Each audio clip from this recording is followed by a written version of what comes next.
Hey guys, I'm Alex, And I'm Amber. and welcome to the season finale of True Crime and Chill Part 1.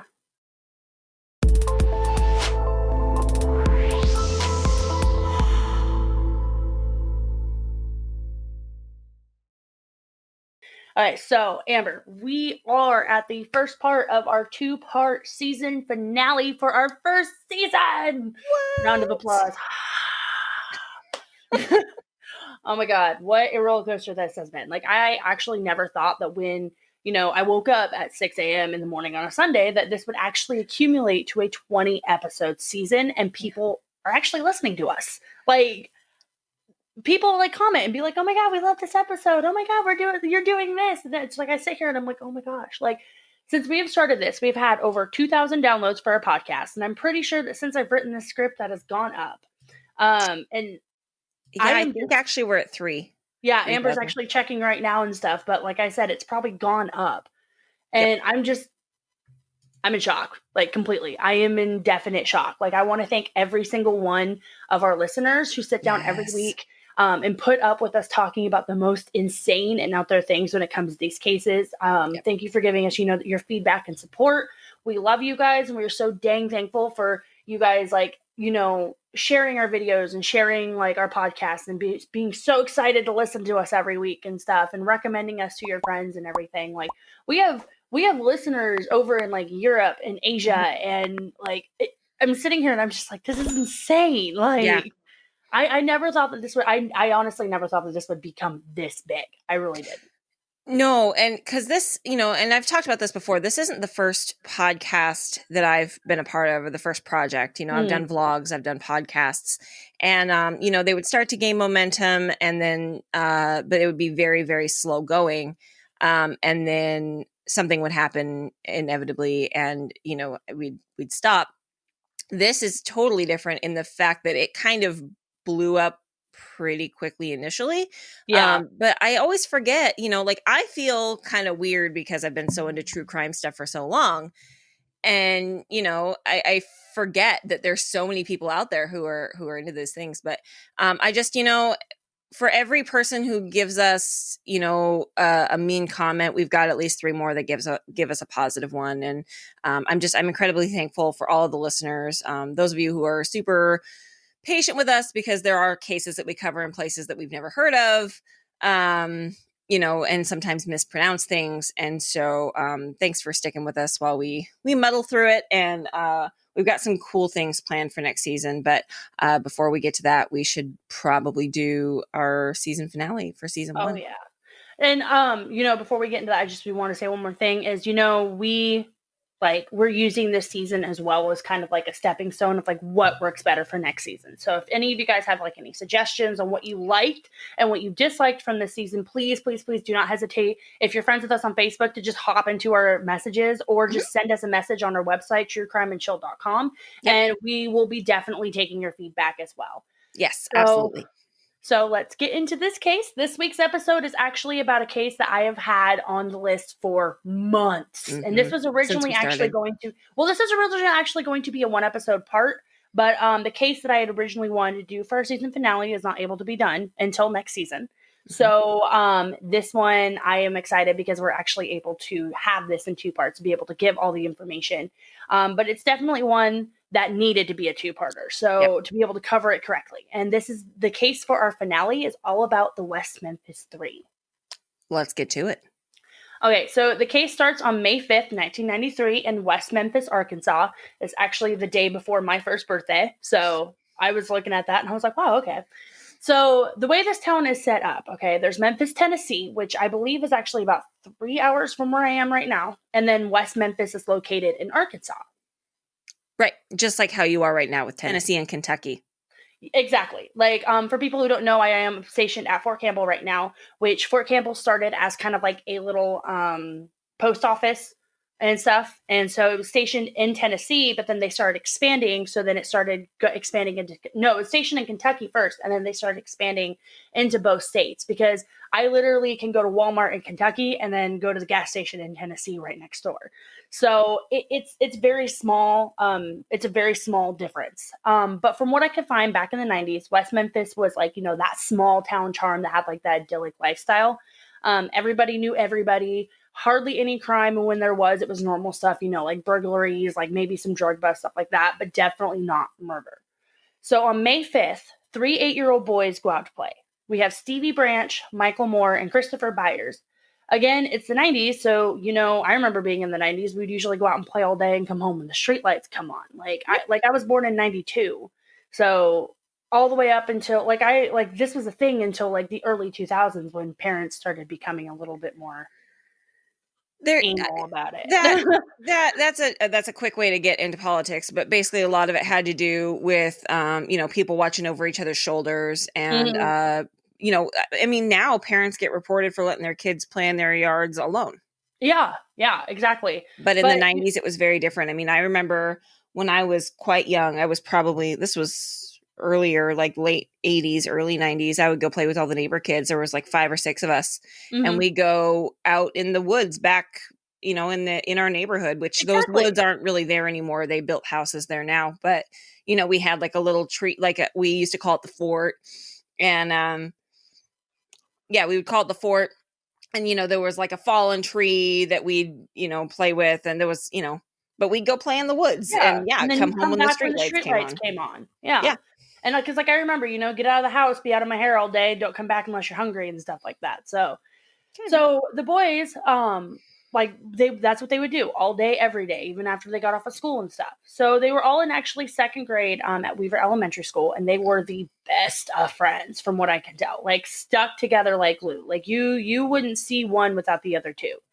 It was very rare to do that. Everybody always remembered that the 3 of them were always together. Yeah.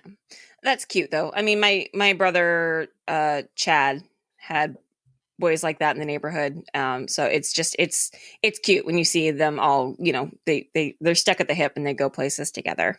And, and it really is cute. It's adorable. And I remember growing up, I had 2 best friends that I was always everywhere with, and it was always the 3 of us and stuff. And so I remember that, everywhere you go out, every time you go out, they were there usually with you. So about 7 p.m. that night, Christopher's adoptive father, John, made a call to the police station to say, hey, the boys hadn't come home yet. Something that was really weird, as they were always either home on time or shortly after the time that they would need to be home. From different reports I have about it, the last time anyone actually saw all 3 boys together that day was about 6:15, 6:30 by neighbors. There's also some reports saying that somebody saw him at 7 driving home from work, but again, he wasn't really sure, so it varies. So they also remember seeing and hearing Stevie's stepdad, Terry Hobbs, calling them home around that time too. But obviously they didn't go home if John was calling the police at 7.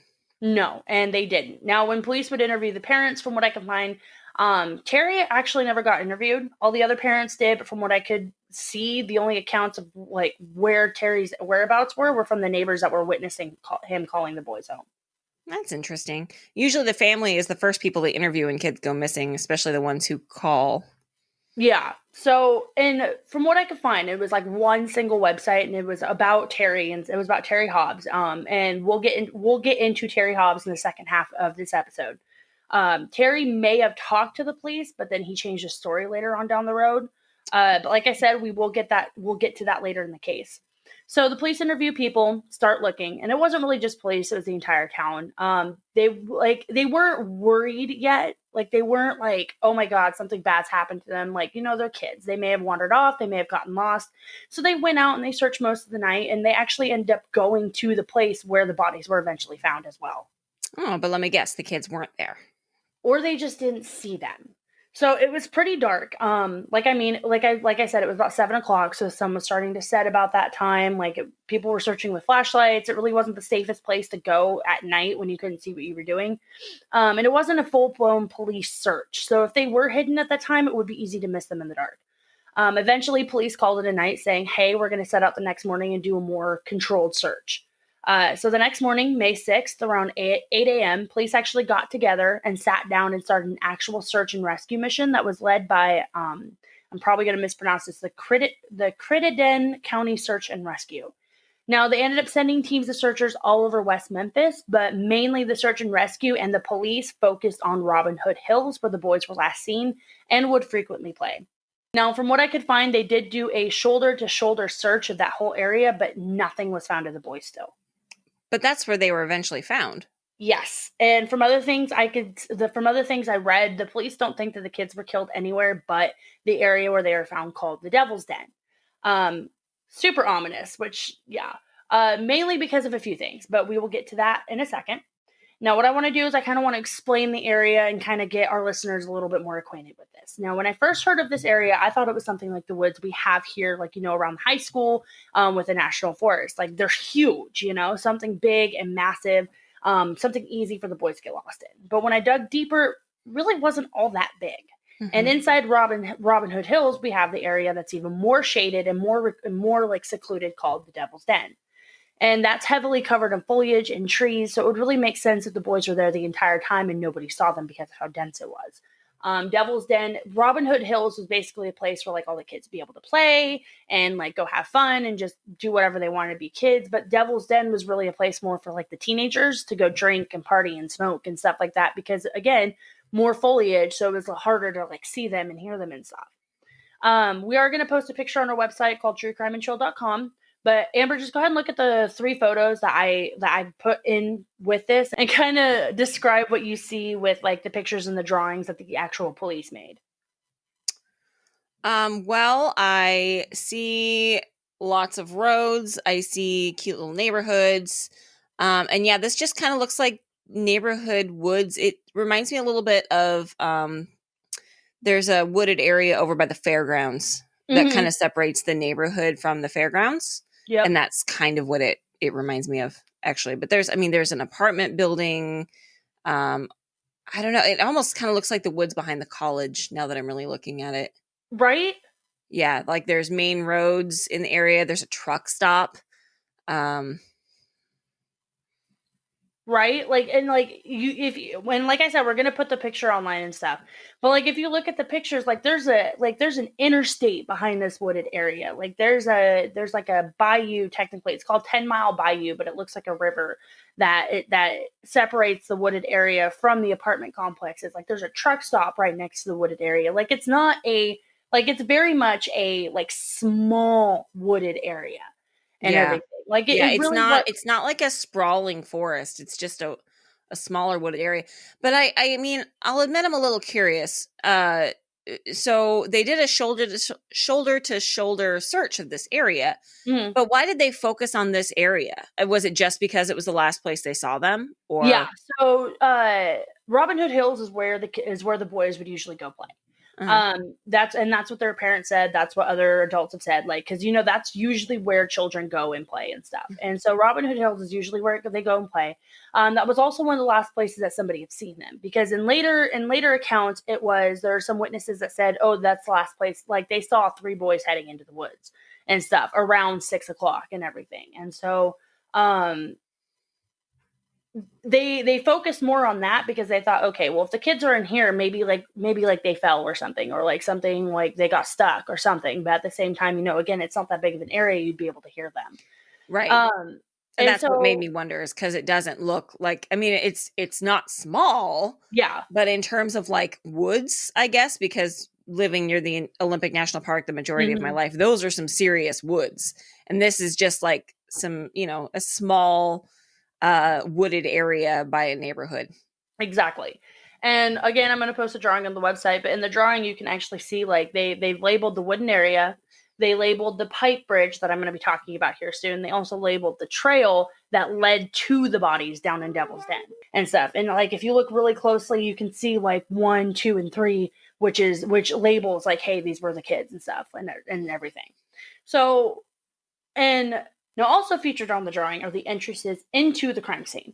There's one main entrance that everybody knows, and that's usually the one people use. At least one of the entrances was made by the police so they could easily transport the bodies of the children out of the woods as well, because it was a very difficult place to kind of do that kind of stuff with. Doing some digging, I actually found a site called the West Memphis 3 Revelations.wordpress.com. And they basically laid out a really detailed and helpful description of the crime scene. I do want to say, though, that they are, from the digging I can find with them, they are very one-sided. They do believe that, the 3 guys did do this and everything and stuff. But they have a lot of good information about, like, the crime scene and the trial and all that stuff. It was really interesting to kind of see their side, but they are very biased to me, it seemed like. But it was super helpful, though, explaining the crime scene. So in their articles, they say that, quote, there were really only 2 locations that one could enter the Devil's Den. You would have to walk across the bridge formed out of a utility pipe, then turn right and walk up a trail that led to the location. Now, Devil's Den is a spot that's inside Robin Hood Hills. There's multiple locations to get into Robin Hood Hills Woods, but there's only a few locations to get into the actual Devil's Den area. To get to the location in the first place, though, you had to walk past a dead end near a neighborhood on the other side of Robin Hood Hills, which means people would see you, which then required you to walk over a bridge made out of a large pipe. Again, we're going to have these pictures that go with the descriptions as well as a link to this website on our website.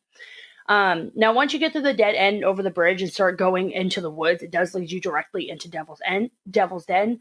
If you cross over the ravine and go up the opposite hill, it will actually lead you to a trail that leads you out to I-40. And that's the way out with that entrance if you don't want to come back the way you came.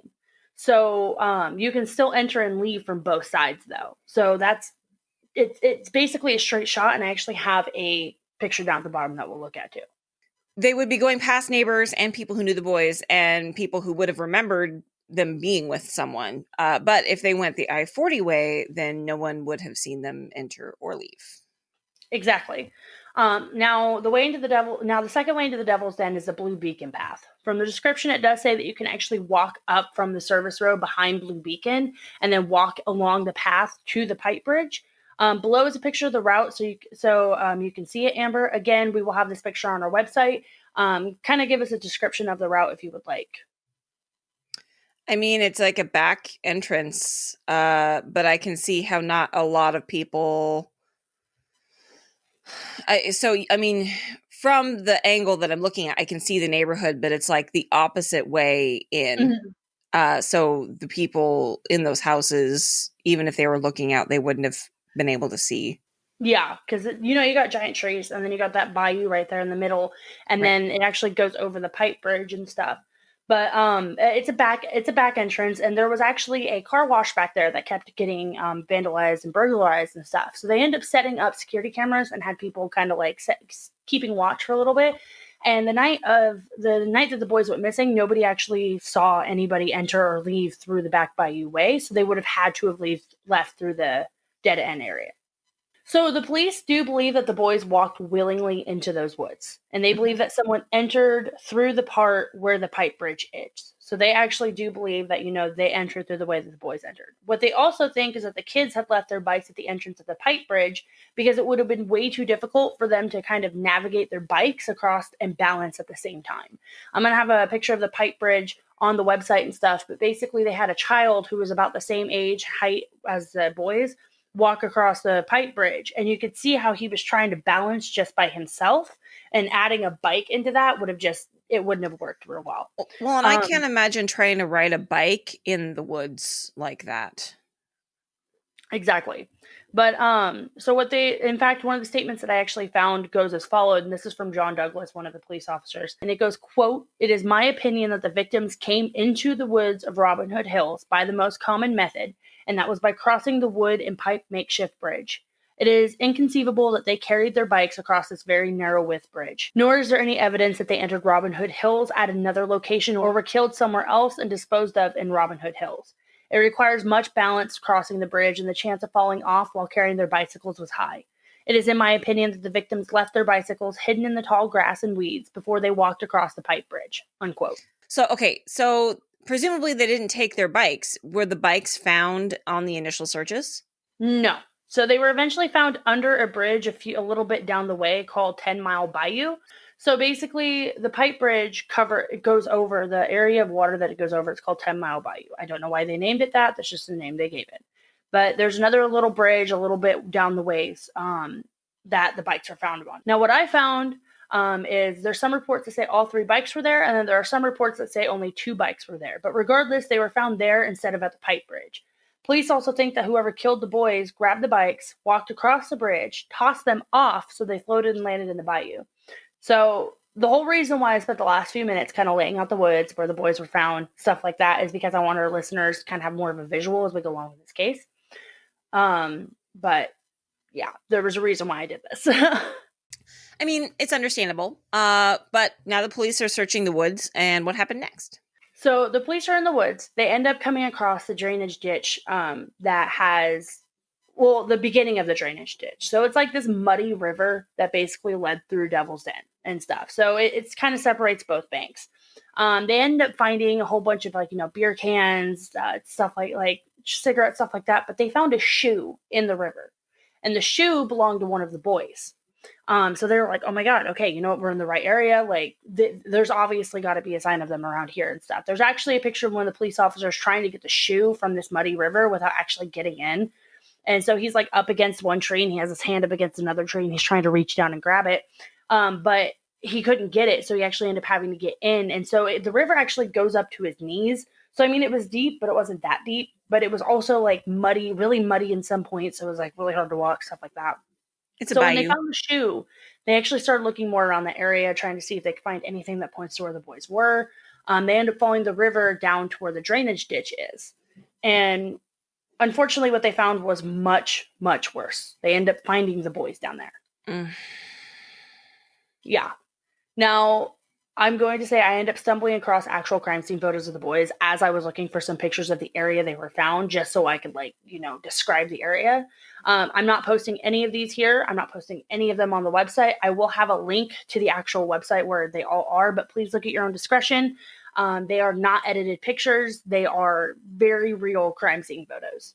And honestly, they're terrible. And they really did kind of, I've looked at multiple crime scene photos, and even I was kind of like, yeah, like it's worse when they're kids. I mean, it really is. Like these kids were 3 years older than Bentley, 5 years older than Bentley. When this happened, they were 2 years younger than I was. Yeah. So I mean, they're kids. So just please be wary when you click on these. Again, I will have them labeled and stuff so you know what you're clicking on. So when police went further and found the boys, it was rough is an understatement. Stevie and Christoper were actually found together. Michael was found the south of them a few feet away. So you have Stevie and Christoper at one point, and then you have Michael found just a few feet away and stuff. So they kind of made a little makeshift triangle. All 3 boys have been hogtied using shoelaces from their shoes and stripped naked. Christoper, I believe it was Christoper, was actually still wearing a shirt from what I could find from the crime scene photos, but it was torn. The other 2 boys were both fully naked, though. Their clothes were found kind of scattered around the creek with some articles of clothing wrapped around tree branches. Their underwear had never been found. A knife that Stevie had actually carried on him. It was one of those knives that they got at Cub Scouts or whatever. Because, back in the 90s, that was a normal thing, is to give your 7-year-old a knife. Was gone, which also kind of led to red alarms because Stevie's mom said that he never left home without it. He always had it on him, stuff like that. A few of their other articles were gone as well.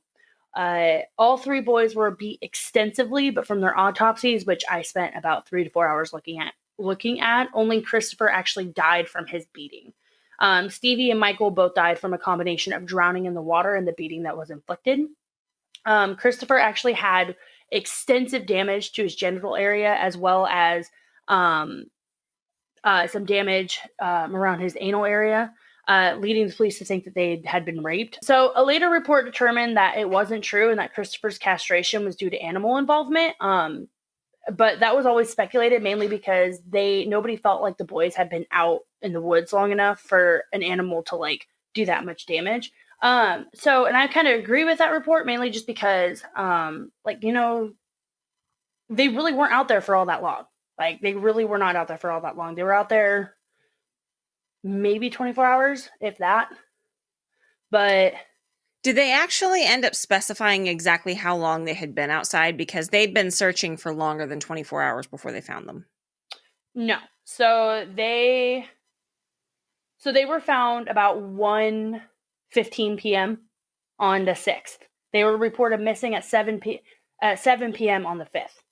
Oh, okay. So they did find them the next day. Okay. Yeah, they were found the next day. Okay. So that's why people were like, "Wait a minute, how would animal involvement?" Because the way it looked too, and like even the coroner said the same thing. He was like, "Look, it could be animal involvement, or it could be this." But regardless, Christoper had the most extensive damage out of the three boys. Like I looked at some of the autopsy photos from him, and while some of the three boys had like a little bit of damage on their face, damage in their hair, stuff like that, like it looked like somebody had beat them. Christoper had like extensive damage. Right. But the police found them, and it was just it was insane. Like it was absolutely insane. Like people looked at this and were like, "What the hell?"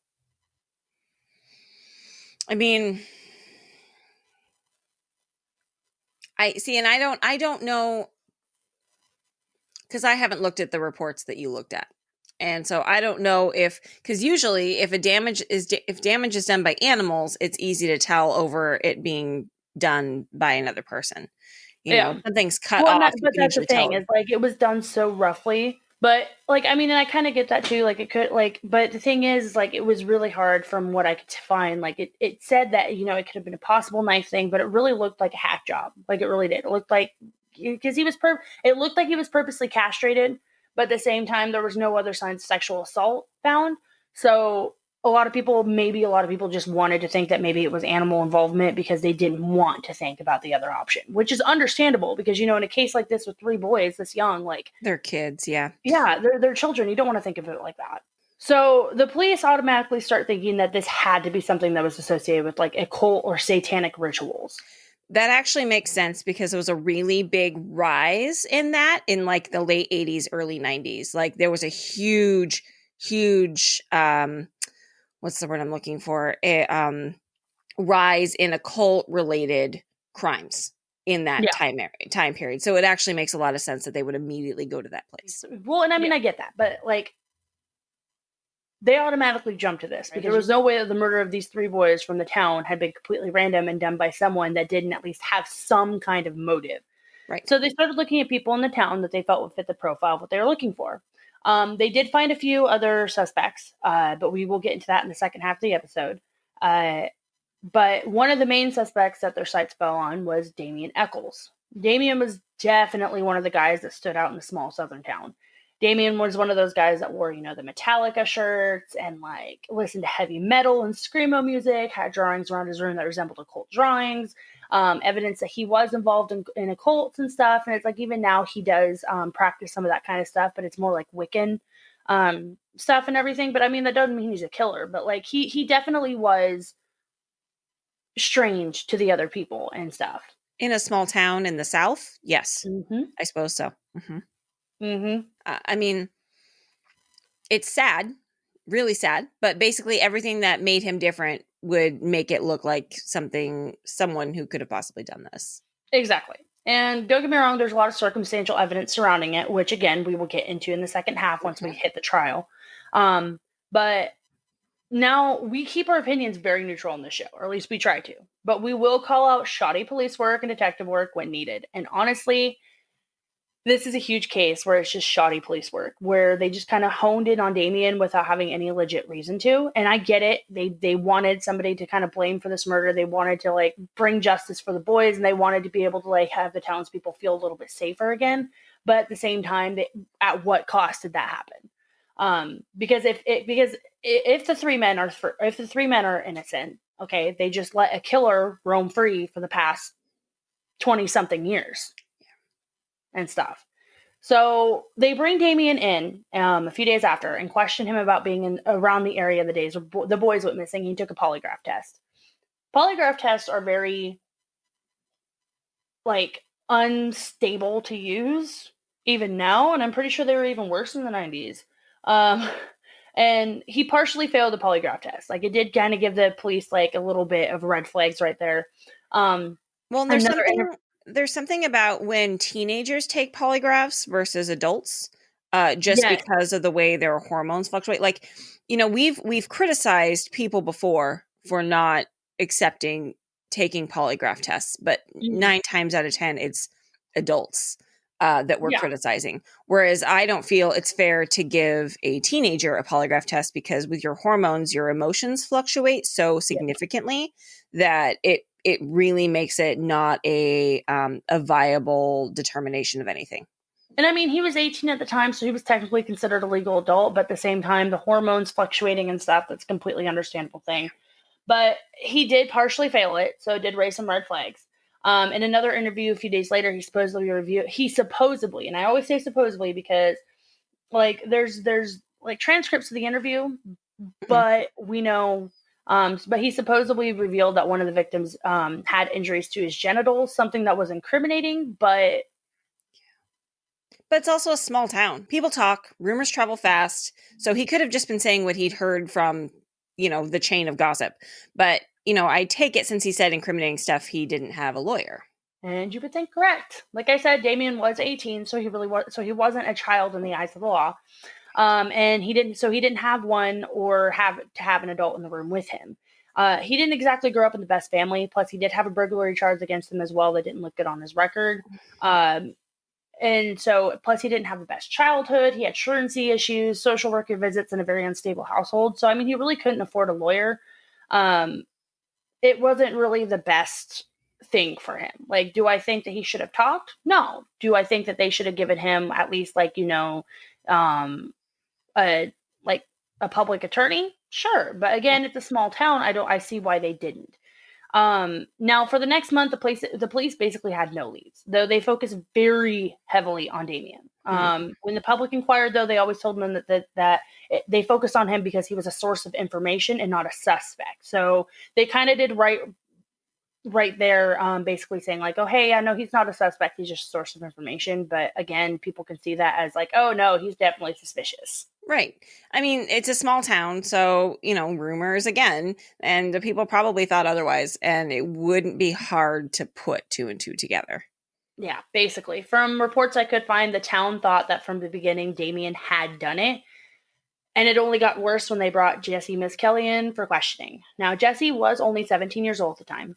His father did give permission for the police to bring him in, but they just bring him in and talk to him. But he did not give permission for them to interrogate him without a parent present.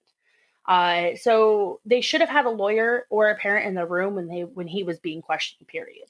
But it sounds like he didn't. Nope. They brought him in that interrogation room on June 3rd and questioned him for almost 12 hours. Only 2 of those segments were recorded, and it totaled 46 minutes, and it was only of his confession. Well, that's a red flag. No one else thought that was weird? Apparently not. And if they did, they just didn't really say anything. It also came out as well that Jessie had an IQ of 72, classifying him with a severe mental delay. Basically, he really shouldn't have been alone in that interview room with those cops, let alone with them for 12 hours. No. Jessie also really wasn't friends with Damien and the third suspect in this case, Jason Baldwin. I mean, they were acquaintances, but they weren't really as close as Jason and Damien were. Now, Jason was kind of the one that didn't fit well in this trio, where Damien and Jessie had dropped out of high school and had burglary and assault charges against them. Jason actually excelled and got amazing grades. He was actually told that he should pursue computer graphics as a degree when he went to college. He and Damien were really good friends though, and they shared the same interest in music, writing, books, movies, and basically the distaste for the town that they had to grow up in. I mean, honestly, good grades are not an indication of whether or Yeah. not somebody's going to be a criminal. In fact, a lot of times, some of the most devilish masterminds were people that did really well in school. Yeah, and honestly, and not just that, but it's people who tend to blend in better that are generally the scariest ones. But oh I mean, yeah, no, it's and I'm not saying that because he had good grades that means he wasn't a part of this, but I am saying it was really weird that they were able to tie him to this, just because he was friends with Damien and he was a little bit more the kind of person that Damien would hang out with and stuff. When they had Jessie and Damien already, basically like these were the guys that like, oh hey, these are the ones that kind of fit the profile, and then you have Jason, and you're like, oh okay. I mean, it's looking like there's these 3 outcasts of the town, and they're just kind of getting thrown into the spotlight because they're being assumed as the ones who did this. And honestly, that is exactly what this was. They had other suspects, like I've said, and we're gonna get to those later. But there was a lot of things that really weren't working in the boys' favor for this case. Like I said, Jessie did have some vandalism and burglary charges. And Damien's psychologist actually testified at the trial later that Damien had told him he had, quote, acquired superpowers by drinking human blood, unquote. He also spent the next several months in an institution. And even though I'm not knocking getting mental health help, it really didn't look good for his trial. Mainly because, in the early 90s in the South, people really didn't look at mental health as a way to, as a thing to get fixed. Not just in the South, anywhere. It was a huge stigma, but it was like, oh, you're fine, you're good. So, I mean, what happened in the 12 hours that they had Jessie in the interrogation room? So we don't really know. Jessie confessed. That's really all we know for sure, is that Jessie confessed. Though they did have a professional go back and look over the footage and say it was one of the worst cases of police coercion that they had seen in their career. That added to the fact that only 46 minutes of those 12 hours were actually filmed. It kind of makes you wonder what happened in that room. Jessie would later go on to say that, he was scared of the police, like they were giving him threats. They were trying to tell him, like, if you don't do this, something's going to happen. And he was kind of afraid of what they would do if he didn't confess. And honestly, I saw like a short clip of the confession, and it seems like he's being spoon-fed the answers. Like, it seems like they sat him down and went, okay, so here's what you're going to say. Like, where were the boys found? The boys were found in the woods. What happened to them? What's this? But again, a lot of the information that the boys knew that about the murders and stuff could have been told to the grapevine, because I'm pretty sure that nobody in that town could keep their mouth shut longer than 10 minutes. Right. Like, it sounds like they were asking leading questions. And there's an entire series on Netflix about this called The Confession Tapes that talks about how, a lot of times police will interrogate long enough that people will just say whatever they have to say to get out of that room. Yeah. Also in the, that series, Making a Murderer, I haven't watched the new second season yet, but in the first season, the son of the man that they thought did it, confessed because he, just like this other kid, was mentally delayed. And they basically asked him leading questions, which led to a confession. And really, he thought that once he said what they wanted him to say, he was going to get to go. Like, he's like, can I go to school now? And they're like, no, you just confessed to murder, so you're going to jail. Yeah. Yeah. Yeah. So same kind of thing. And the fact that they only recorded 46 minutes, I think, is really suspect. But it's, again, when we do these cases, I try to see both sides of everything, from the point of the suspect, from the point of the police, from the point of everything. And, but really, to me, the fact that he was 17 without an adult or lawyer present, any sort of adult presence, right? And he's essentially mentally delayed, and they only record 46 minutes of 12 hours. There's so many pieces of that are not okay.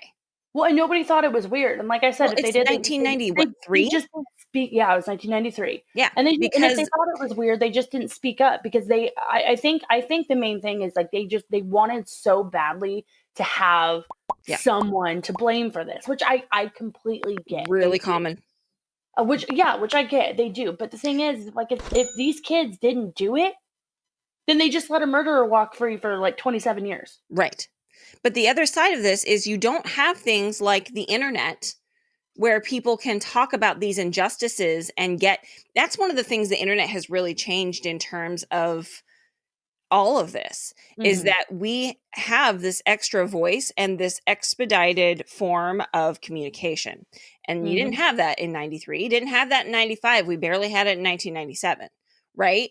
So we have this expedited form of communication where we can all say, where one person can say, hey, this thing has happened and it's really not okay. I mean, take Alyssa Turney, for example, right? If her sister... By the way, her stepdad finally got arrested, by the way. Right. Like, let's just say that. Because of what Sarah did. Right? Her sister was amazing. Sarah created this huge outcry on the internet about saying, hey, there's all these pieces that are highly suspicious, and I didn't see it at the time, but I see it now, and can somebody else clarify with me that this also sounds suspect to you? And it's the same kind of thing. Like, if one person had been able to post, on the internet going, hey, so this guy has been found, he's confessed, but they've only got 46 minutes of his 12-hour interrogation, and he's under the age of 18, there would have been this huge public outcry. However, this outlet wasn't there. Yeah. I mean, when it really comes down to it, at the end of the day, that outlet wasn't there. So there's not really, that, it's a small town and all they're seeing is, oh, hey, they interrogated this kid and he confessed. Yeah, exactly. And like the thing is, like the huge outcry that came from like, celebrities and documentaries and movie makers and stuff didn't really start happening until like the early 2000s. So these kids had already spent a few years in jail by then. Right. With the outcry of the internet. Yeah, so Jesse eventually recanted his confession shortly after he gave it, but the damage had already been done. People were already like, "Nope, these guys are guilty and stuff. Like these guys did it. We need to do this." So shortly after Jesse confesses, Damien and James are both arrested along with Jesse. 8 months after the original confession, actually, Jesse talks again to the police. This time he had a lawyer and he talked to the police against his lawyer's wishes. So he basically talks about like how the boys were murdered. Like he gives them details about the case and stuff like that, which police were like, oh yeah, this definitely means that this kid did it because he's giving us details about the case. But this is also 8 months after the original confession. So by now they're already going through the trial. They're already doing what they need to do and everything. So obviously things are starting to come out. So Jesse is probably like saying this from like what he's heard. I mean, it could mean that he's guilty, or due to his ability to be easily manipulated, he was basically just saying what the cops told him. So who knows what really went on in that interrogation room? Oh God, yeah. Like they could have spoon-fed him information and he just went with it. So another piece that kind of incriminated the boys was a statement of Vicki Hutchinson. So May 6th, the day that the boys were actually found, this is before they were found, Vicki was actually being investigated from stealing from her employer. While she was at the police station to get a polygraph done, Vicki had her young son, Aaron, with her, who was proving to be a distraction so much so that she couldn't actually get the polygraph done. Detective Don Bray, who was investigating Vicki, said that Aaron said that he was a playmate of the boys and they had been killed at, quote, the playhouse, unquote. And this was the day that they were searching for them? And also, what is the playhouse? Yes. So it was, I believe it was a few hours before the boys had actually been found, or it was about the same time that the boys had been found, but she was at the police station, obviously. When the boys were found near where Aaron said, the police were like, okay, let's question this kid, see what's going on. So they questioned him further. He said that he had witnessed the murders done by some Satanists who spoke Spanish. After that, the rest of the statements that he did were super, like, they were all over the place. None of them really added up to anything. And Aaron was never ever actually able to positively identify Damien, Jesse, or James as the men who were there if he had witnessed this thing. Also, there was really no playhouse indicated the location, he said. So, I mean, there's a couple pieces to this. First of all, remember I told you we used to play out in the woods where I lived, like when I had my little group of friends when I was probably 5 or 6, and there was like a group of 5 of us that would go play. Most of the kids were older than I was, but we called it the fort. We lived in the Pacific Northwest. It was a fort, but to us it was like a playhouse, even though there wasn't really a house there. Right. Yeah. Second of all, I feel like if he said they were speaking Spanish, did he actually know Spanish, or was it just another language that he assumed to be Spanish? Because I mean, if they were Satanists, they could have been speaking, another language that wasn't necessarily Spanish. And honestly, I don't know. Like, there really wasn't a lot about this. Like, it was just from all the websites I could find, it was basically the same thing, that he had said that he witnessed it. It was 3 men and they were speaking Spanish. Okay, well, but it's also, I mean, and he's a kid, so yeah. some of those little things that I feel like there's little details that they're, too. He was they're the same putting so much weight onto that, are the details that aren't as important as other things. But he's a kid, so I mean, it also could be a kid who's been told to say something. Yeah, because like he was 7, he was the same age as the boys and stuff. Right. So I mean, it wouldn't be that like. it wouldn't be that like unusual if that happened. But a police officer actually ended up leaking parts of Aaron's statement to the press to further perpetuate the fact that this was a satanic cult killing. So like even if this had nothing to do with Satanism or a cult or the occult, like this police officer literally leaked these parts.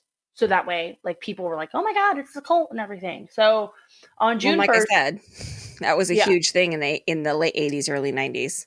Yeah. So on June 1st, Vicky ended up agreeing, and this is a few days before Jessie had ended up confessing. I put that in quotes. Vicky agreed to have her house bugged to meet with Damien. So Jessie agreed to introduce Damien to Vicky and stuff because Vicky and Jessie knew each other and stuff. So Jessie and Damien went over to Vicky's house. Vicky introduced herself to Damien. They started talking. Vicky agreed to have the house bugged to record the conversation. She did report that Damien didn't say anything incriminating the entire time he was there, but the police said that the dialogue on the tape was, quote, inaudible, unquote, even though Vicky said that was false because she was able to hear it very clearly on her end. She then went on to say that 2 weeks after the murders, she, Damien, and Jessie all attended a Wiccan meeting, and that Damien drunkenly admitted to the fact that he killed the 3 boys. She was never able to give a place where the meeting happened or any other people in attendance besides her, Damien, and Jessie. Yeah, that doesn't seem suspicious. Does anybody know anything about the actual Wiccan religion? Because they're against killing. Well, they're in the Bible Belt, so they don't give a shit. That's true. If it's not Jesus, it's wrong. So it don't matter. It don't matter what the rules are, but if it's not Jesus, it's wrong. So, and this was also in the 90s in the Bible Belt. So, she was never actually charged with stealing from her boss. So remember before I had said that she was being investigated for stealing, I think it was like thousands of dollars from her boss. She was never charged at all. Vicky would later go on to say that she implicated the boys so she can avoid criminal charges herself. Basically, you scratch our back, we'll scratch yours type of thing. Yeah. And nobody thought this was suspicious? Like, all of a sudden, she didn't face any charges for the crime that she had been being investigated of the day that the boys went missing. Yeah. Exactly. So I was like, okay. And nobody thought that was weird. At the time, nobody was really listening to reason. They just wanted justice for the boys. So in 1994, the trials of Damien Echols, Jessie Misskelley, and James Baldwin started. Jessie, due to the fact that he had confessed, it's due to a certain law, he had to be tried. He had to be tried a different trial. So he was tried alone, but Damien and James were both tried together, and it was one of the most talked about trials of its time. Like, think Scott Peterson times 10. And if you think that this is sounding weird now, just wait what we have in store for part 2. Thank you for listening to True Crime and Chill. For more information, including case notes, photos, and sources, visit our website at truecrimeandchill.com. You can also stay connected with us on social media. You can find us on Facebook, Twitter, and YouTube. Look for new episodes from us each week on Tuesday.